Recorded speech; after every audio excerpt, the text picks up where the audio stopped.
Hi, welcome to another episode of Scholarship to Practice.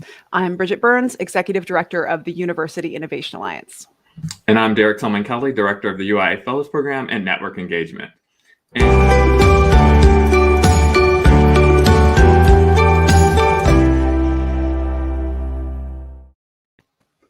In each episode of Scholarship to Practice, we bring you a short conversation with scholars and researchers whose insights and learning can enhance the work of student success practitioners day to day. And I don't know about you, but I've been a part of far too many conversations with practitioners where we're discussing a question and we discover later, or I already know, that there is actually research in the field.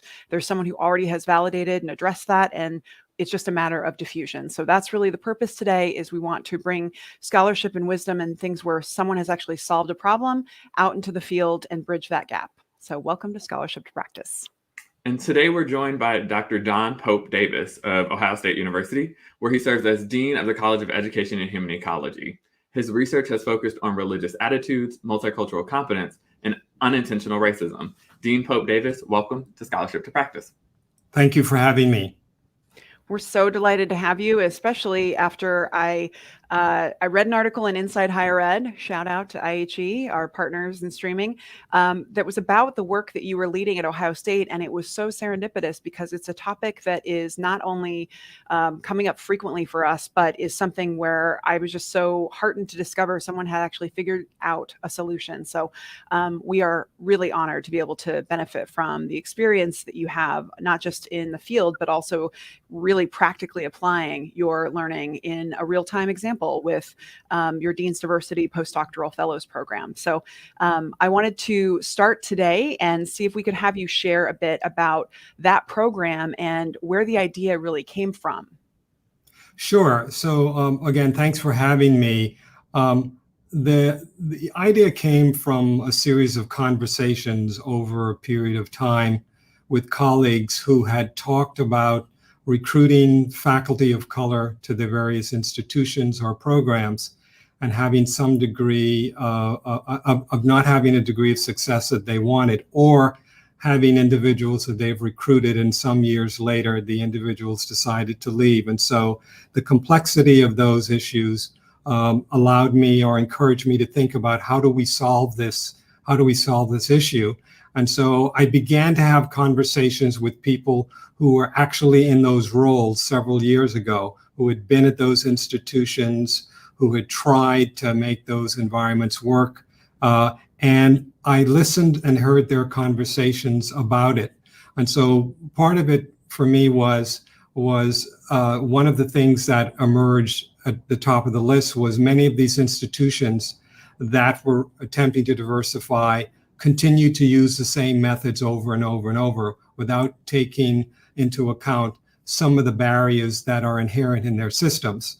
And so part of it was I wanted to do a number of things differently. And that was before we even got to the discussion about a postdoc program, I began to take a look at the environmental circumstances and culture of these institutions that prevented people from staying or wanting to come into these places.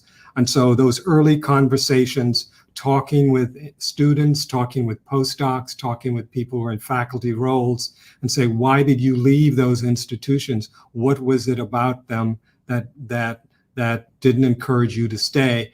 And so I gathered a list of those kinds of things and used that as a basis to talk about how do we solve these issues, because my approach generally is one of I want to be solution-based rather than problem-based. In these conversations, because there are too many people simply bemoaning the fact that they're having challenges. That gets tiresome after a while. And so I wanted to do something much more creative and engaging.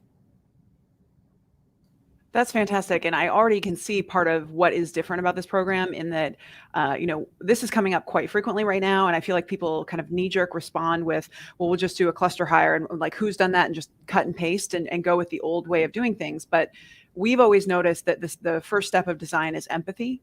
And I love how you put that into practice of not just assuming that the solution on the shelf was the right one, but rather trying to actually understand all the pieces and what people were really experiencing. So I love this. Yeah, it may have helped that I'm a psychologist. And so my worldview is a little different. And so I'd like to think that I look at things a little differently. And so twist them or disrupt the way of thinking about these problems, because if you don't, you should expect the same outcomes. And so that was my approach in terms of how do we apply this, but being informed by practice and real life experiences of other colleagues in order to build on a model that is working for us. I think that makes complete sense. And I'm sure folks are wondering, so did you just hire a lot of postdocs and bring them to campus and say, look, we did a thing? Or are there specific aspects of the program that you think matter most? Yes. So what you're seeing today that you're seeing in these articles is the result of a lot of work behind the scene. And so when you peel back the onion or the banana, whichever analogy you want to use, you get to see the other sides of this. And so part of it was when you begin to say you are committed to diversity and inclusion, institutions need to recognize that what they are overtly saying is we are prepared to change the climate and the environment in which we work. I don't think many institutions really understand the nature of that commitment, because it makes PR sense to say we're going to diversify and then you leave it to someone else. That's not the approach we took. We took the approach of saying, okay, so we've made this commitment that diversity, inclusion, social justice, all of these things are important to us. What do we need to do to make that a reality? What do we need to do differently? What do we need to disrupt in terms of engaging in those conversations? And who do we need to go after to create a community where you can do things differently and engage in better ways? So before we even got to the diversity postdoc, we made a commitment to begin to diversify our faculty. So we intentionally set up a model that we went out and recruited some of the best minds in the country to come to our college here at The Ohio State University. And we did that because we wanted to have a representation that's consistent with our values, so that when we decided to start a diversity postdoc program, the postdoc scholars would walk into a space and go, wow, I'm not alone. I'm not the only ones in this place. More importantly, they were able to see full professors, tenured professors, administrators who look like them, that they could say, this is a place where I am represented. And so for us, after we spent, and we are continuing to do that even to this day, to recruit senior distinguished faculty, we wanted to make sure that the postdocs who we brought into this place had very good mentors and collaborators who would help them navigate the space of the academy. So we spent a lot of time doing that. And so while the focus is on our diversity postdoc, please know that our numbers of faculty of color are now close to 35% of our entire faculty in a period of 3 to 4 years, because we have made this a priority in terms of our resources and engagement. So those are the pieces that happened. So when the postdocs arrived, we had developed a program. My colleague, Noelle Arnold, helped facilitate this on behalf of our college and our requirements to develop a variety of professional development opportunities for our postdocs. We didn't leave them alone. We engaged. We told them, if you're going to come here, we are going to engage you daily and continuously, and we will provide you with the resources to be successful. And so we attempted to do that. We gave them a stipend. We gave them a decent salary, gave them a number of other things to make that happen. And we required them. This is the piece that I think we pivoted from experiences on, is that many postdocs around the country become postdocs and they work with a senior faculty member on a particular research topic, on something that a faculty member, appropriately so, has a grant and brings them in to have that experience. We flipped that model and we said to our diversity postdoc, what is your research and what do you want to work on? so that they can take personal responsibility for their scholarship and their research. And we assisted them with resources in grant writing and how you go about doing these things and how do you get funding and all of those kinds of things. So we surrounded them with a variety of assets, if you will, in order to do that. So now you have an environment where in our college, it is impossible for any of our postdocs, and more importantly, it's impossible for most of our students to not walk through our college and see people who look like them across the spectrum because of that influx that we did early on in the process. That makes really good sense. And hearing you talk about sort of pivots necessary, it makes me think of a second or related question. I imagine not everything that was planned for the postdoc program went exactly as I identified.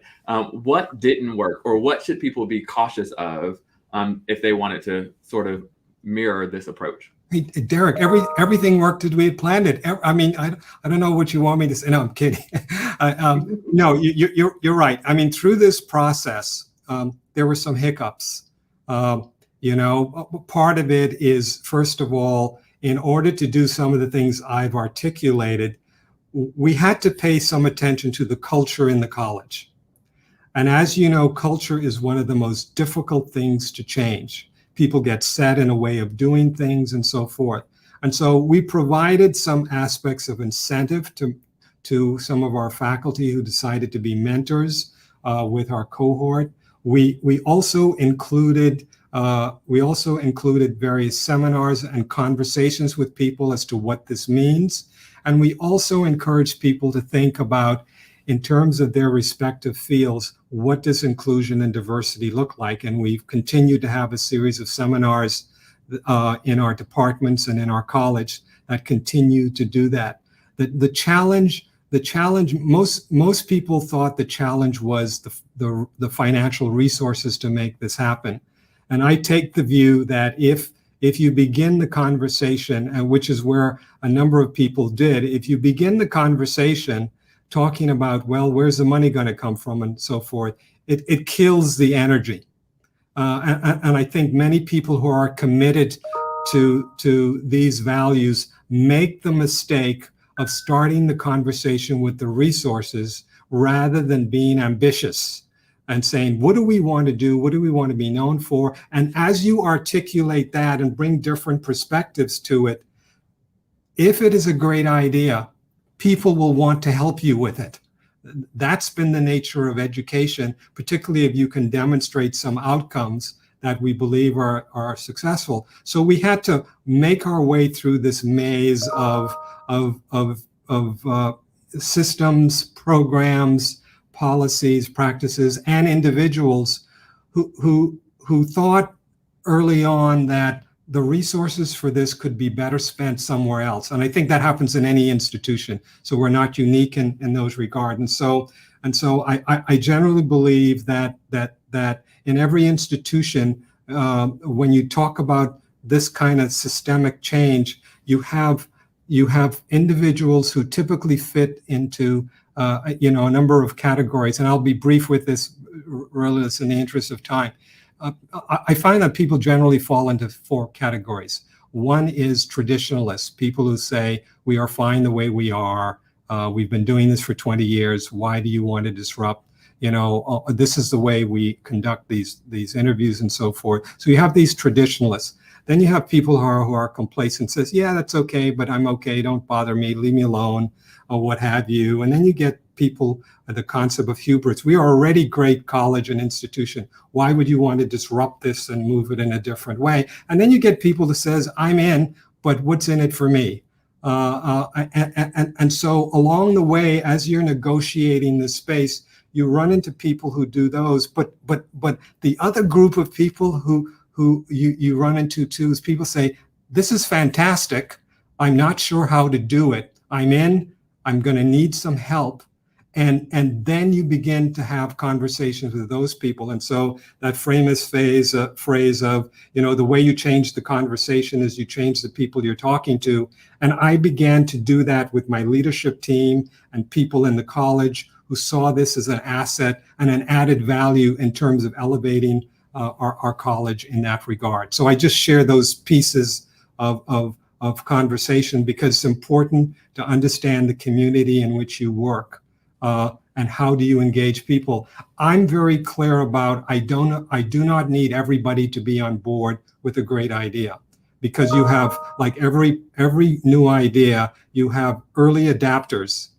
And then you have people who wait and see, is this going to be successful? And so now that we've been successful, I've heard people say, oh, I was supportive of this from the beginning. And I just kind of stand back and go, okay, if you want to say that, that's good. I'm not going to challenge that perspective.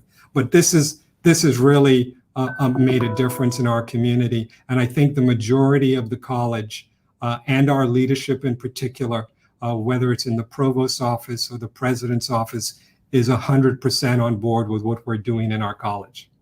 That's so great. And I love how you apply psychology to change management and leadership at the same time, which it really is much more art than science at times. And so it sounds like you figured out how to surf the wave of change and account for the different types of needs and personalities on the campus. I just want to really quickly shift to how do you define success for this program? I think that other institutions try to implement change like this. They want to achieve change. They want to diversify their faculty. They really want to expand the amount of sense of inclusions, especially so that folks reflect the students we're trying to serve. But I think part of the challenge is they're not very clear about exactly what the outcome is. They just want better, and they don't get clear about what exactly better is. Yeah, and I think they're not clear about it, or as clear as they can be, because I found in some anecdotal conversations that people begin with simply saying, we want to diversify our faculty, and oftentimes, or we want to diversify our staff or our students, and it gets assigned to people who manage those units or have those names in their title, as the case may be. I think the minute you say you are committed to diversifying, including your individuals in your campus, the knee-jerk response is to say, and I'm going to be a little sarcastic when I say that, let's go out and, it's like the M&M thing. Let's get one yellow, one brown, one chocolate, one, it's this notion of M&Ms come in a variety of colors. And so it's this notion of we need to increase that. And I think that traditional way of thinking is problematic. I think the minute you say you are committed to this, you don't immediately do the knee-jerk with say, let's get somebody in charge of this and do it. You then need to say, we need to spend some time having a conversation, defining and understanding what does that mean to us in our community? How have we represented it up to this point? Because if you haven't addressed that, you will continue to do the same thing over and over. And so I would caution anybody who is thinking about doing this, spend some time looking at the cultural environment of the space in which you want people to come into. What artifacts? Look at the photos on my wall. They articulate an inclusion in a variety of ways. And so what artifacts do you have? What policies? How have you treated the people that you have there already? I mean, if I can tell you, when I have had occasional conversations in the past around this with other institutions that I were looking at me and I was looking at them, the first thing I would do is ask, tell me about your diversity principles. Tell me how your faculty or your staff of color feel about this environment. And I was often surprised that they said, that's a good question. We haven't thought about that. And I'm thinking that ought to be the very first thing you do, because if you don't fix that, you can have the best program in the world and people will leave. History has shown that. I'm not making it up. Just look at the data. People will leave because they want a different kind of environment. And again, let me be clear. It's not just about recruiting more faculty of color. It's about having collaborators with you of all backgrounds, religions, cultures, lifestyles that says this is important, and elevating that experience so that the environment reflects those commitments. That's so helpful. I'm sorry, I didn't mean to interrupt you, Derrick, but I'm thinking of a couple examples recently where presidents have talked about wanting to increase recruitment and retention. And it literally is, they think about it so simplistically of it's just about more in the door. Right. Just get them in here, and then not acknowledging how many are leaving because they don't feel supported, because they don't feel safe, because they don't feel like they are part of something that really appreciates the value that they bring. So I love that. And I love the visual of just how clear it needs to be for everyone who walks into the dean's office. Yeah, I mean, Bridget, the activities of last summer, the BLM movement and so forth, I would sit back and say, here we go again, because I'm thinking we've been here before, and institutions knee-jerk reactions. Let's get more people of color. Let's get more women. Let's do this and that. And I'm going, no, stop. Stop. This is a moment to reflect on the culture of your institution, your college, your program, and ask some very fundamental question. How do we define these concepts relative to our experiences? What has been our behavior and practice? I want to emphasize, start with the behavior. How have we behaved in this space? Not just the practice. Practice is a safe place to go. Behavior requires a sense of accountability. How have I behaved? Have I been an ally? Have I been an advocate? Have I been a traditionalist? Have I just said the status quo is fine? We just need to add. So all of those systemic and systematic things need to look at individual behavior if you want to change that environment. Because if you don't, what's that famous phrase? Those who forget history, they will repeat the same thing and this conversation with all. And so from where I sit as a dean here is that I didn't want that to happen. And so my commitment is continue to make people accountable and create some element of what I would call dialectical tension that requires a constant discussion and engagement in this topic. Doesn't mean we have to agree, but as long as we agree with the framework and we say these are important, I can work with you in that. And so that's what I think is important here.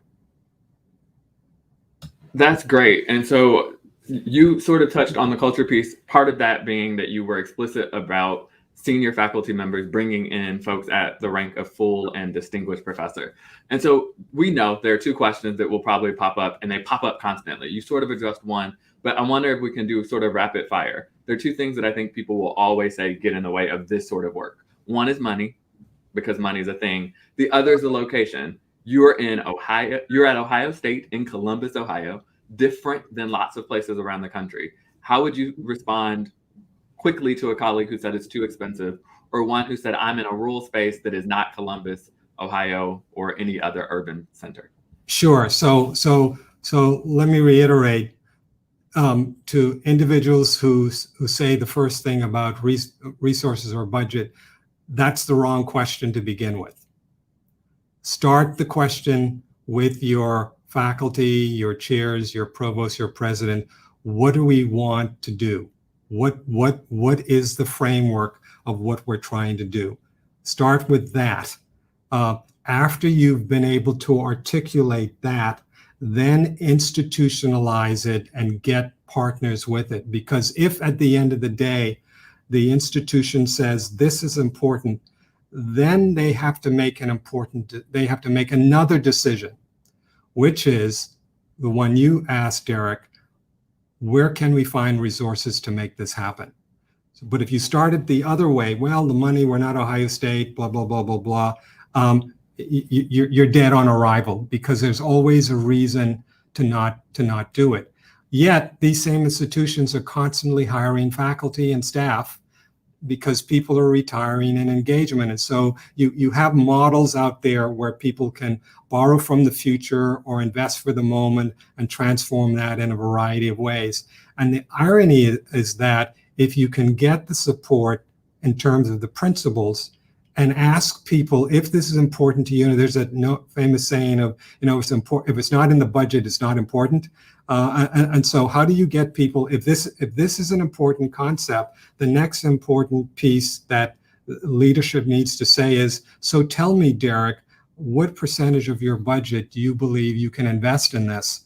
And then you see something wonderful emerge. At least that's been my experience. I can go to the provost and say, we're trying to do this initiative. I need some help from you. You can go to a colleague and say, why don't we help each other collaboratively recruit, and we can share a faculty member, or we can share a couple of them. So you don't have to do this alone. And you can also, you can also reach out to colleagues like myself and others and say, what are some of the nuances of what you did in order to make this happen? So I think those are some things that can do that are not being fully executed. And again, I keep hearing conversations of, yeah, we're committed, we're going after one or two people. And let me be very clear about this. The data, anecdotal and evidentiary, is clear. The cohort effect works. Do not bring in one person of color or one diverse person at a time. You are setting them up, no matter how productive they may be. They're likely to question whether they want to stay.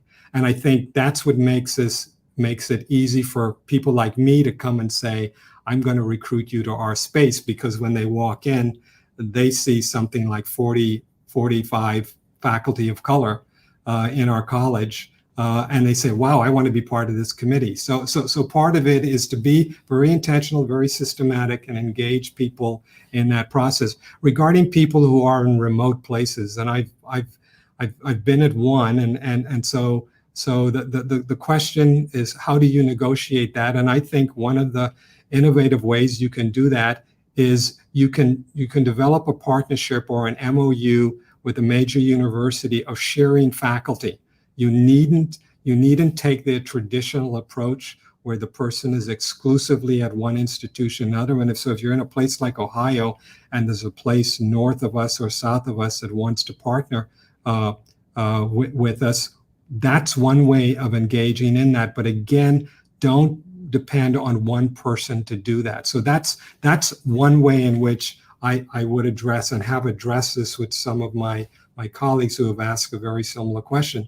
The other thing is if you're having a hard time, simply because you're small should not be used as an excuse. Again, I say to those people, when's the last time you've done a cultural assessment of your environment? Take a look at that, because again, even if you were to recruit someone and have them be part of your community, if your environment hasn't changed, they're not going to stay no matter what the practices are. And so again, that's why I started out by saying the piece here that's missing is the ability to do a cultural assessment of the environment, the attitudes of the community, in a variety of ways, and have that inform you. And there are consultants who can do these things for you if you've got the resources to do. But I always say, if you've got money for consultants, you can do this and recruit some of the best faculty in the world. What we know today, is there's a lot of data on it. There's this phenomenal article that Omara and her colleagues wrote this past summer, June of 2020. It's called Applying Behavioral Design to Faculty Hiring. Fantastic article, data-driven, best practices. I would encourage any administrator that is trying to diversify and be inclusive to read that article. These are colleagues from the University of Maryland who wrote this article in the Review of Educational Research. I commend that to all of the individuals listening, and I'm happy to pass that link on to you at some later point. Great. We will make sure to link to that after this show. But thank you so much, Dean. We know that you are very busy, and making time to be able to share what you know with the broader audience is super valuable. So I will just ask, how can people connect with you? We are going to link to you on Twitter. I don't know if you check your Twitter a lot, but is there any other place you would like folks to reach out to you? Yes, I'm going to give you Noelle Arnold's email address. No, people are free to reach out to me directly, and I will make sure we figure out a way to engage them, or I can also have them reach out to Nicole Luthi, who's my chief of staff, to assist with that. And so those are points of contact. Noelle Arnold is the Senior Associate Dean here in our College of Education and Human Ecology, and has been the person managing these pieces and has been my partner in crime in this environment. At the risk of having too many emails, let me give you Nicole Luthy's email address, which is Luthy, Luthy .22@osu.edu. And they're free to reach out, and we are happy to help colleagues get this right and head down in this direction, do workshops, give talks, work with people to move them along in a variety of ways. Well, great. This is perfect. Thank you. And Nicole, I'm sorry for the additional emails, but we appreciate the chance to spread the insights that you've shared thus far and will continue to do throughout the field. Great. I hope this was helpful. It was. And so thank you so much, Dean Pope Davis, for joining us. And thanks to those of you who are watching. We desire to bring you more of these conversations to bridge the gap between scholarship and practice so that we can do all that we can to support our students in our sector. So if you want to nominate a scholar or a topic, feel free to reach out to Bridget or myself, and we'll make sure to get those folks in front of you as well. Everyone have a great week. Thank you.